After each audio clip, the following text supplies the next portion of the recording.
All right, let's talk about one of the most skipped over books of the Bible, Numbers. I get it, the name itself sounds, well, kind of dry, maybe even boring. But I promise you, hiding inside all those lists and laws is this incredibly tragic and powerful story. A story of how a 2-week trip basically turned into a 40-year funeral march. So let's dive in and find out why. So, first things first, we gotta talk about the name, Numbers. You hear that and you think, accounting, spreadsheets, a census report. But the book itself is just packed with these divine commands, crazy rebellions, miracles. It feels like a total mismatch, right? And, well, that's because the name we use today isn't the original one.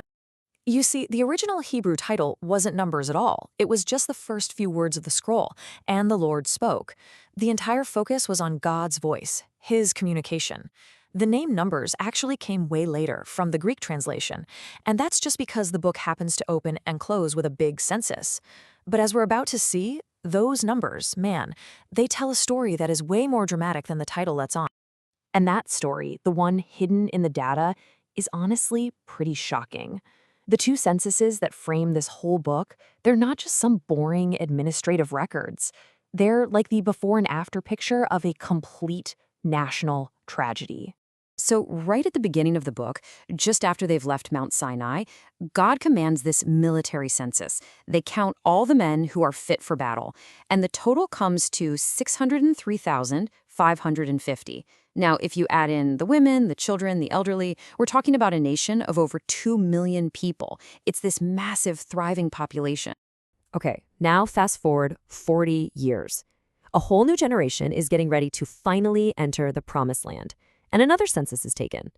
And the number is pretty much exactly the same. It's just a couple thousand men fewer. And this, right here, is where the gut punch comes. Think about that for a second. An entire generation has come and gone, and the nation hasn't grown at all.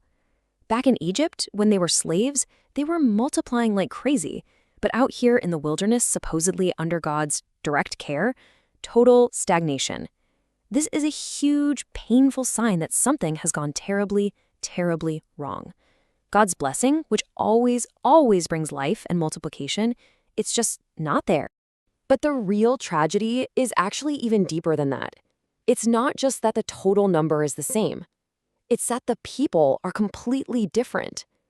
Every single man from that first census, all 600,000 of them, died in the wilderness. All of them, except for just 2 guys. Joshua and Caleb, an entire generation completely wiped out. This quote just captures the whole feeling of the book perfectly. It's a record of a journey that was never supposed to go this way. It's a story of failure on an absolutely epic scale. And that brings us to the big question. Why? How did this happen? So this brings us to the actual event, the one moment that triggered this whole 40-year detour, the moment that sealed a generation's fate and turned a short walk into, well, a lifetime of wandering. Okay, get this. The journey from Mount Sinai, where they got the 10 Commandments and everything, to a place called Kadesh Barnea, which was basically the front door to the Promised Land, it should have taken 11 days. 11 days on foot. They were less than 2 weeks away from their destiny. They were right there, just 11 days away from their inheritance, everything they had been promised. But that's not how long it took, not even close. It took them almost 14,000 days, 40 years. And why? It wasn't because the journey was too hard or the mountains were too high. It was because at the most critical moment, they just stopped. They flat out refused to move forward. The breaking point was at Kadesh Barnea. God tells them, go, take the land, I'm with you, I've got your back. But the spies they sent in came back with this report that was full of fear, not faith. 10 of the 12 spies saw giants in the land and basically saw themselves as grasshoppers. So the people chose fear. They chose fear over trusting God, and in that moment, their fate was sealed. God declared that that entire generation would wander until every single one of them was gone. So, they're sentenced to wander. But what did that life in between actually look like? What was it about their time in the wilderness that just produced such catastrophic failure over and over again? Let's take a look at the anatomy of that failure. This, quote, really gets to the heart of it. They were stuck. They weren't slaves in Egypt anymore, but they weren't free in their own land either. It's this miserable in-between place. It's the psychology of being freed from something awful, but not yet having a new home or a new identity. And it's in this place that all the ugliness that slavery had kind of kept hidden, it all came bubbling to the surface. There's this really fascinating pattern that shows up in how the book is structured. Whenever the Israelites are camped out, when they're in stillness, that's when God speaks and gives them laws. But the moment the journey begins, the second they start moving, that's when the people fail. That's when all the sin happens. It's one thing to listen to God when you're sitting still. It's another thing entirely to actually obey him when you're on the move. So the laws God gives in Numbers are all about this exact challenge. How do you live with the holy God right in the middle of your camp without getting too casual about it? And they really teach 3 core ideas. First, be careful, because God's presence is powerful and not something to be messed with. Second, be clean, because holiness isn't just a Sunday thing, it applies to the details of daily life. And third, understand the cost, because forgiveness and worship always require sacrifice. And yet, even with all these clear instructions, the failure was just total. It happened at every single level. You had the people constantly grumbling, literally wishing they were back in slavery in Egypt because at least the food was better.